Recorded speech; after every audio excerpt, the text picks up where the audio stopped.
At 5:42 on a freezing February morning in the Carpathian foothills, 1945, Sergeant Noah Halpern, a U.S. Army sniper attached to the 10th Mountain Division, lay prone on a wind-carved ridge overlooking a fog-drowned valley. The cold was so sharp it felt serrated, slicing through his gloves as he steadied his M1903A4 Springfield on a fractured slab of limestone. Snow swirled and thin, ghost-like ribbons across the ground, blurring the treeline below into shifting shadows and pale silhouettes. Visibility was barely 30 yards. The world had shrunk to fog, breath vapor, and the weight of the rifle against his cheek. Halpern wasn't alone on the ridge. His spotter, Private Cal Ramsey, crouched low behind a gnarled spruce trunk, scanning the valley with a pair of half-fogged M3 field glasses. They had been crawling for 2 hours, inch by inch, toward this overwatch point after intelligence reported a German sniper harassing platoons advancing through the forest road below. The German wasn't just experienced, he was patient. His shots were too clean, too measured. He fired only once per engagement, always from a new position, always slipping away before counterfire could trace him. A ghost in the fog, Halpern focused on the dim smudge of a bombed-out shepherd's hut in the valley, a likely hide. The fog pulsed with faint color as dawn crept in, then closed again like a curtain. Ramsey whispered, "You ever seen fog move like this?" Halpern didn't answer. His gaze tightened. Fog was dangerous for everyone, but deadly for snipers. Sound warped. Light bent strangely. Trees played tricks, and counter-snipers used the haze to mask glints. Those tiny reflections of glass, steel, or moisture that revealed the shooter's eye. Then Halpern saw it. A faint flash. Not white, but red. A tiny red-tinged glint pulsing through the fog, like a drop of blood suspended in the air. He froze. That wasn't sunlight. There was no sun strong enough at this hour to cast a red reflection. That was an optical artifact he had seen only once before, in Italy, when a German sniper painted a thin ring of red lacquer inside the rim of his scope, a trick used by elite marksmen. The red shimmer warned them of moisture pooling on their lens, but it also betrayed their position to anyone who knew what it meant. The counter-sniper had revealed himself for a fraction of a second, not by mistake, but because he was already taking aim.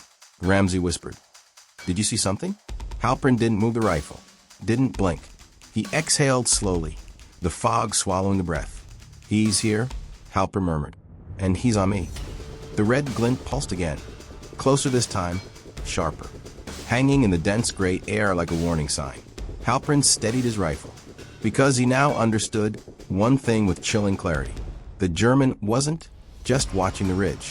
He was already mid-trigger pull, and the next 3 seconds would decide which sniper survived the fog. Halpern didn't shift, didn't twitch, didn't even tighten his grip on the Springfield. Any sudden movement might give the counter-sniper the last confirmation he needed to finish the shot he'd already begun. Instead, Halpern let his breathing fall into that slow, disciplined rhythm drilled into him during mountain training. Controlled inhale, long exhale, heartbeat calming, nerves quieting. Ramsey whispered, "Where is he? Where do I look?" Halpern answered without moving his head, "Don't look, don't rise. He's got the angle." The fog thickened between them, folding the valley into layers of gray and pale silver. Halpern listened. Snow hissed softly across the rocks. Wind curled around the ridge in low, drifting notes. But beneath that natural noise, he caught something else. A faint, rhythmic tapping. Not footsteps, not weapon cocks, but the soft tick-tick, tick of metal contracting in the cold. A rifle barrel under tension. The German sniper was close enough for Halpern to hear the metal cooling on his weapon. That meant he'd fired recently. Likely a ranging shot missed in the fog, or he'd repositioned under sprint. Either way, a fresh shot was imminent. Halpern narrowed his gaze across the fog-mottled valley. The red glint was gone, swallowed by the swirling haze. But the memory of its position stuck clearly in his mind. Slightly left of the shepherd's hut, about 15 feet upslope, where a cluster of broken firs leaned like crooked fingers. Ramsey whispered nervously, "We could pull back." Halpern kept his cheek pressed to the stock. "If we pull back, he'll take the next squad on the road. He's waiting for movement." A counter-sniper's rhythm was predictable only to those who'd fought enough of them. First, they let the fog hide them. Second, they let their prey display panic. Third, they shot when the prey moved to safety. Halpern had no intention of giving the German that cue. Instead, he did something that took every ounce of nerve he had. He moved his rifle 1 millimeter. No more, a shift so small it wouldn't betray motion, but enough for him to begin triangulating. He watched the fog, listened to the metal contraction ticks, waited. Then, a faint clink echoed from the left. Not a barrel. A spent casing being nudged by a boot. Halpern's pulse steady. He had him. Ramsey whispered, "Talk to me. What do you need?" Halpern murmured silence. He slowed his breathing until it barely existed. Fog drifted over the ridge in thin serpents, coiling around the muzzle of his Springfield. He waited for the red glint again, but the German wasn't offering another tell. The enemy was patient, too experienced to repeat the same mistake. So Halpern changed tactics.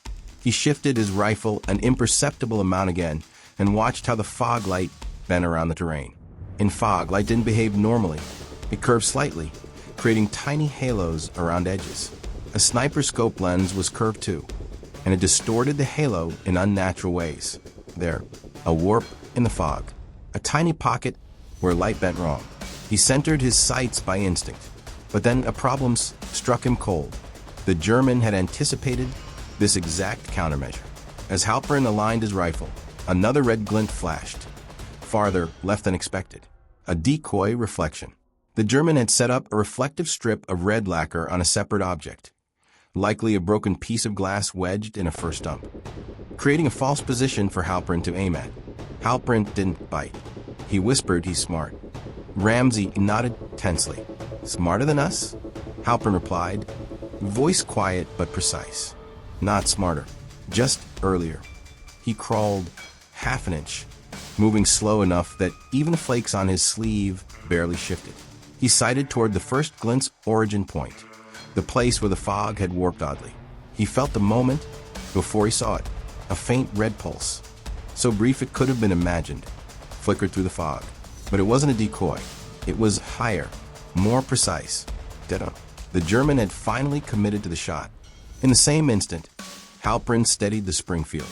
The fog trembled with the faint sound of a trigger being pressed. Both snipers fired within the same heartbeat. Ramsey hit the ground as the world split into two supersonic cracks drifting through the mist, one from Halpern's rifle, and one aimed directly at his skull. The two rifle cracks merged into a single violent echo that rolled off the ridge like thunder. Halpern felt the shock wave ripple through the stock into his cheekbone. Ramsey flinched so hard he dropped flat into the snow, hands covering his helmet. For a split second, Halpern wasn't sure he was alive. A razor of hot air had sliced past his temple. The German's round, close enough to burn the skin without breaking it. A near-perfect countershot. Too perfect. Too well-timed. Halpern blinked away the sting and forced his right eye back to the scope. But the fog had swallowed everything again. The German's muzzle flash had been muffled by a suppressor cone, an improvised one, likely cloth-wrapped to dull flame in the haze. That meant Halpern couldn't rely on a flash. He needed something else. Ramsey whispered hoarsely, "Did we hit him? Tell me we hit him." Halpern exhaled. "Maybe, but don't assume." Because German snipers, especially the late-war die-hard types transferred from the Eastern Front, never exposed themselves for a single-shot kill unless they had a secondary position ready, a fallback nest, a shadow to disappear into. And the way that countershot had come so cleanly through the fog meant the enemy had calculated the terrain just as meticulously as Halpern.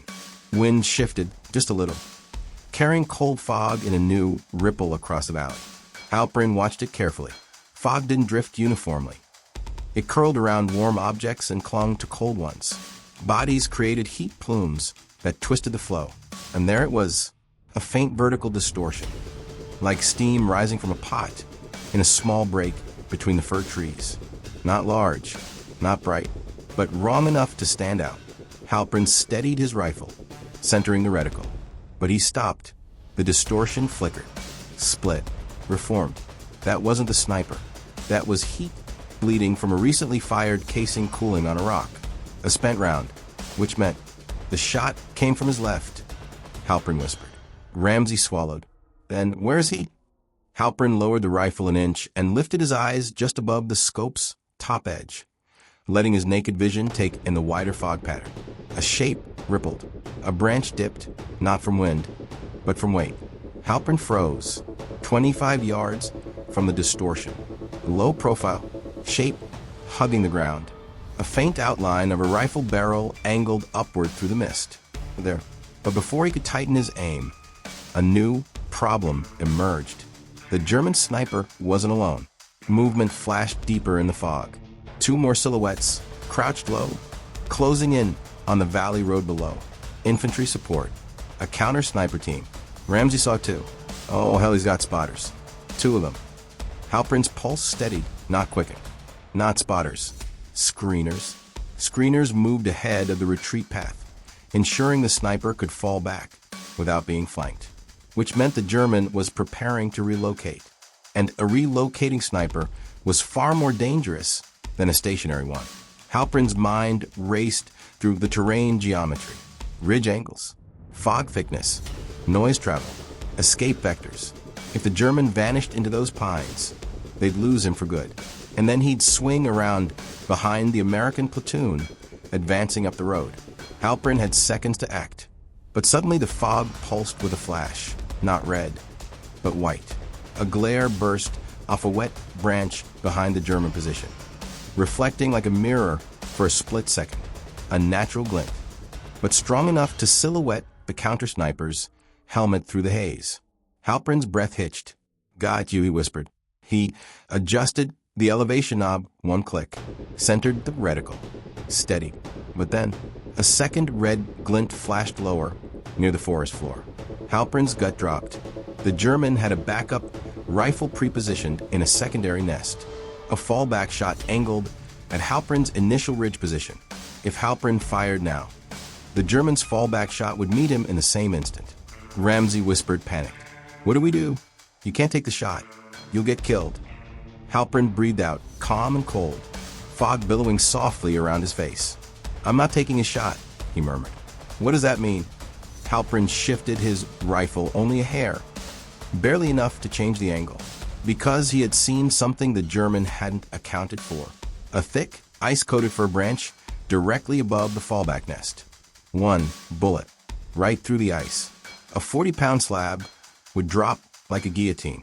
Halpern steadied his aim, adjusted for drop, ignored the red glint warning of the coming countershot, and squeezed the trigger. Two shots cracked again, simultaneous. One from Halpern, one from the German. Halpern rolled instinctively as the German's round shattered the rock where his head had been. But above the fallback nest, the ice sheet broke loose. A slab of frozen weight crashed downward through the fog, snapping branches, slamming into the hidden German hide with a bone-crushing thud. Silence. Then a muffled cry cut short. The counter-sniper was pinned, but the two screening infantry were already rushing toward him, shadows sliding through fog, closing fast on Halpern's ridge. The duel wasn't over. It had just exploded into a close-quarters fight. The fog swallowed the valley again, thicker now, churned by the crack of gunfire and the violent crash of the ice sheet. Halpern rolled behind a jut of stone, boots kicking through powdery snow as Ramsey scrambled to his side. What happened? Did you get him? Ramsey whispered, breath shaking. Halpern kept his eyes on the treeling. He's hit. Not dead, but pinned. A wounded sniper was still dangerous. Sometimes even more dangerous. Cornered, desperate, unpredictable. And the two German screeners rushing toward his fallen position were moving with the speed of men who knew exactly how important it was to keep their sniper alive. Fog swirled. Shadows slipped between trees. 25 yards. 20. Closing. Ramsey tensed. We can't take two in this fog. Not with rifles. Halpern knew that. Their Springfield and M1 carbine were built for precision at distance. Not this claustrophobic, ghost-like forest where visibility was measured in footsteps and heartbeats. But Halpern also knew something else. The Germans thought they were charging an exposed sniper team at the original ridge. They didn't know Halpern had shifted position after the shot. and they didn't know where he was now. He could use that. He gripped Ramsey's jacket. "Stay low. Don't move unless I say." Ramsey swallowed hard. "What are you doing?" "Flanking." "Noah." But Halpern was already sliding downslope, boots gliding silently over the crusted snow. He kept low, using fog banks like curtains. He didn't move fast, just steady, controlled steps, avoiding snapping twigs and brittle branches. Years of stalking and counterstalking had taught him how to disappear even in open forest. He angled right, closing toward the screener's path. The nearest German silhouette emerged, tall, hunched forward, rifle raised at shoulder height as he pushed through the mist. His breath puffed in short panic bursts. He wasn't charging blindly. He was tracking the last shots, listening for broken snow, scanning for the muzzle flash that had pinned their sniper. 10 yards. 8. 6. Halpern kneeled behind a thick pine trunk, steadying his suppressed breath. Snow pattered from branches overhead. The German paused, listening. Halpern didn't move. The German took another step and slipped on an ice patch. It was small, barely shuffle, but enough to throw off his balance. His rifle dipped. His boot scraped loudly across a buried root. Halpern moved. He rose from the fog like a silhouette coming to life, grabbed the German's rifle barrel with one hand, and drove his shoulder into the man's chest. The German gasped, lost footing, and Halpern twisted the rifle downward. A muffled crack. The rifle went off into the snow. Before the German could shout, Halpern swept the buttstock upward, striking the side of his jaw. The man dropped silently, disappearing into the fog like a falling ghost. But Halpern didn't celebrate, because the second screener had heard the scuffle. A sharp bark of German tore through the fog. Lynx, lynx. Halpern dove behind a snow-covered boulder as a burst from an MP40 stitched the trees just above his shoulder. Ramsey shouted from the ridge, "He's on your right." Halpern pressed close to the rock, heart hammering. Gunpowder smoke drifting through the mist. The German moved fast, flanking, circling the fallen sniper, sweeping arcs of fire through the fog in short, controlled bursts. Experienced, disciplined, not just a bodyguard. This man had training. Halpern adjusted his grip on the Springfield. Bolt-action rifles weren't ideal for close quarters, but with fog this thick, even 5 yards felt like long range. He waited for the German's pattern. Left sweep, pause, right sweep, step, repeat. Halpern whispered, "Come on, come on." Another burst sprayed the ridge where Ramsey was hiding, close enough for Ramsey to yelp and flatten into the snow. The German stepped into view, just a silhouette, MP40 raised, breath fogging in sharp bursts. Halpern fired. The round punched through the fog with a sharp crack, hitting the German square in the ribs. The man stumbled, but didn't fall. He swung the MP40 wildly toward Halpern. Halpern cycled the bolt instantly, fired again. The German dropped, MP40 sliding from numb fingers, disappearing into the swirling haze. Silence fell once more, except for one sound, a wet, ragged inhale from the pinned enemy sniper. Halpern froze. Ramsey crawled down toward him wide-eyed. "Is he still alive?" Ramsey whispered. Halpern nodded slowly. "Yeah." Fog thinned, just enough to reveal the shape under the crushed fir branches. The German sniper lay half-buried under the fallen ice slab, rifle pinned to his side, one boot trapped under a broken trunk. His scope glinted faintly in the drifting light, no longer red, but cold silver. He was badly wounded, but conscious, and in his exposed position, the fog no longer protected him. Ramsey whispered, "We finish it?" Halpern lowered his rifle. He studied the man, face pale, breath shallow, eyes locked on him with the cold intensity of a hunter who refused to look away from the one opponent who had bested him. Halpern exhaled and spoke, calm, firm, without malice. "Don't reach for your weapon." The German didn't move at first.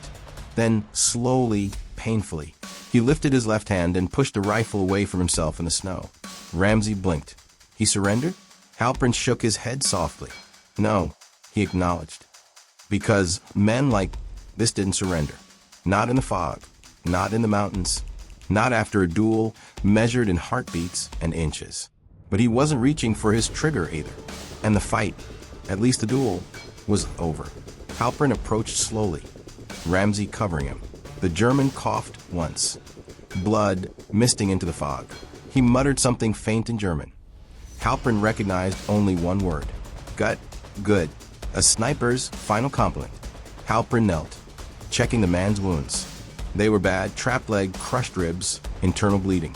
The German grabbed Halpern's collar with surprising strength and whispered, "Others coming." Halpern stiffened. How many? The man coughed, forcing the word out. 3, maybe 4. A second counter-sniper team. Or worse, a full squad. Fog swirled violently as wind shifted. Ramsey's face paled. "We have to move now." Halpern looked down at the wounded sniper, then at the direction the reinforcements would come from, then back at the shattered fir branches. He had won the duel, but the fight was about to erupt again. And this time it wouldn't be silent or elegant or controlled. This time it would be chaos in the fog. The fog churned as the wind shifted, no longer drifting lazily, but rolling in thick coils that felt alive. Halpern rose from the pinned sniper, heart pounding in his ears. Ramsey crouched beside him, eyes wide, gripping his M1 carbine so tightly his knuckles looked bone white. The wounded German tried to speak again, but only a thin wheeze came out. Halpern leaned close. "Where?" he whispered. "From where are they coming?" The German's trembling hand lifted a few inches, pointing downslope toward a cluster of boulders swallowed by mist. His fingers twitched, then fell limp onto the snow. Ramsey exhaled shakily. "He's gone." Halpern's jaw tightened. He closed the man's eyes with a gloved hand and stepped back. There was no time for anything more. Snow crunched faintly in the distance. Multiple sets of boots. Slow, deliberate, experienced, comfortably spaced. A disciplined approach. Halpern knew the sound too well. German Jeberjager, mountain troops, moving with purpose. 3 or 4, Ramsey whispered. Exactly what he said. Halpern scanned the fog. The wind peeled back the mist just enough to reveal the outline of the boulders. Large, irregular shapes that provided excellent firing angles. The new team wasn't rushing blindly. They were using natural cover to box in whoever had eliminated their sniper. "These aren't screeners," Halpern murmured. "These are hunters." Ramsey's voice cracked. "What's the plan?" Halpern didn't answer immediately. He studied the terrain. He saw what the Germans likely saw. A ridge that funneled into a narrow choke, forcing enemies into predictable lines of fire. He saw the broken fir branches that covered the dead sniper's fallback nest. He saw the snowfield thinning toward the west face. And then he saw something the Germans did not see. A jutting rock shelf overhead, thick with ice, heavy with packed snow, hanging directly above the approach route, just like the slab Halpern had used to crush the sniper. But bigger, much bigger. He motioned for Ramsey. "We move. Quiet." Ramsey followed as Halpern circled uphill, using fog banks and stone outcroppings to mask their movement. The two climbed until they reached a rock shelf, its underside coated with jagged ice teeth, its top blanketed in a foot of snow. Below, the German hunters moved in a tight, staggered line, navigating the fog with expert precision. They had spread into 3 points of a loose triangle, trying to flush Halpern and Ramsey downhill. Ramsey whispered, "If they fan out any more, they'll corner us." "That's why you don't give them time," Halpern whispered back. He unslung his entrenching tool. It spayed and chipped, metal freezing to his gloves. He passed it to Ramsey. "Dig the edge," he said. "Fast. Quiet. Don't break the crust, just weaken it." Ramsey nodded and crawled to the ledge. His hands worked fast but careful, loosening the snow and ice around the natural overhang. Every movement caused a soft rumble through the ridge. Halpern turned and sighted down the slope. He couldn't see the Germans clearly, only shifting silhouettes. But he didn't need clarity. He needed timing. He raised the Springfield and fired a single round into the snow closer to the boulders, deliberately missing. The shot cracked through the valley like a hammer blow. A lure, a challenge. Below, the hunters reacted instantly, closing in toward the sound, regrouping behind the boulder cluster. "Now," Halpern whispered. Ramsey kicked the last chunk of loosened ice. The entire shelf groaned, deep, resonant, like the mountain itself waking, and then collapsed. A thunderous cascade of ice and snow roared down the slope, an avalanche in miniature, but powerful enough to wipe out everything beneath it. The Germans shouted, scrambling. One dove left. Another vanished under the white surge. A third sprinted and slipped, his silhouette swallowed by the falling mass. The fog erupted into chaos, snow spraying upward in a huge plume, rolling like smoke. Then silence. Ramsey stared in disbelief. Did we get them? Halpern kept scanning, rifle steady. Listen. A faint groan answered him. A human voice. Then another. Then the metallic clatter of a dropped rifle. Halpern nodded. Two still alive. Pinned. Trapped. Injured. Ramsey asked, "Do we go down?" Halpern hesitated. In fog like this, the Germans could still fire blind out of desperation. And the priority was not recovering prisoners, it was getting this information back to their platoon. A sniper cell, a counter-sniper team, a fallback nest, and a mountain hunter squad. Their entire flank was in danger if they didn't report. Halpern lowered his rifle. "We're leaving," he said. "We've done what we came to do." Ramsey blinked, but Halpern placed a hand on his shoulder. "Ramsey, look around. Snow's shifting. Fog's thickening. Reinforcements will hear that collapse. We stay, we die." Ramsey swallowed and nodded. They withdrew uphill, disappearing into the fog the same way they'd arrived, quiet, low, invisible. Behind them, the broken ledge continued to settle, snow trickling down in soft whispers. The groans and cries of the wounded German hunters faded into the wind. The duel was over. The pursuit was halted, and the ridge, bloodless yet deadly, held its silence again. As Halpern and Ramsey crested the ridge line to return to friendly lines, dawn finally broke fully through the fog, revealing the valley below in muted gold. Ramsey exhaled. "We lived." Halpern nodded. "For now." Because in a world where glints could deceive, fog could hide killers, and mountains echoed with invisible footsteps. The fight was never really over for a sniper. When Halpern and Ramsey finally reached the forward American picket line, faces raw, uniforms rimed with frost, the fog behind them had already swallowed the ridge, erasing all signs of the duel except the distant echo of collapsing snow. The platoon sergeant took one look at Halpern's soot-stained cheek, the bullet-grazed helmet rim, and Ramsey's trembling hands, and didn't ask a single question until both men were wrapped in blankets beside a potbelly stove. Only then did Halpern speak, quietly, clinically, describing the German sniper's position, the decoy glints, the duel nests, the screening team, and the reinforcement squad pushing through the fog. He explained the angles, the slopes, the wind curls, the hidden thermals in the valley that made shots bend unexpectedly. When he finished, the sergeant just nodded. "Hell of a morning," he muttered. But the battalion intel officer understood far more. Because what Halpern described, the layered positions, the red lacquer optical trick, the fallback nest, was the signature of a highly trained sniper cell, most likely remnants of a Jebergsjäger reconnaissance platoon retreating through the mountains. What Halpern didn't emphasize, but Ramsey did, was the impossible timing of the duel. 2 shots within the same heartbeat, each inches from killing the other. And then Halpern's final decisive shot, not aimed at the sniper himself, but at the ice above him. A sniper duel won not by precision alone, but by reading terrain better than the enemy. That detail spread quietly through the division. By spring, Halpern was unofficially known in the 10th Mountain Division as a fog reader, a man who could see the shape of danger in mist, snow, and silence.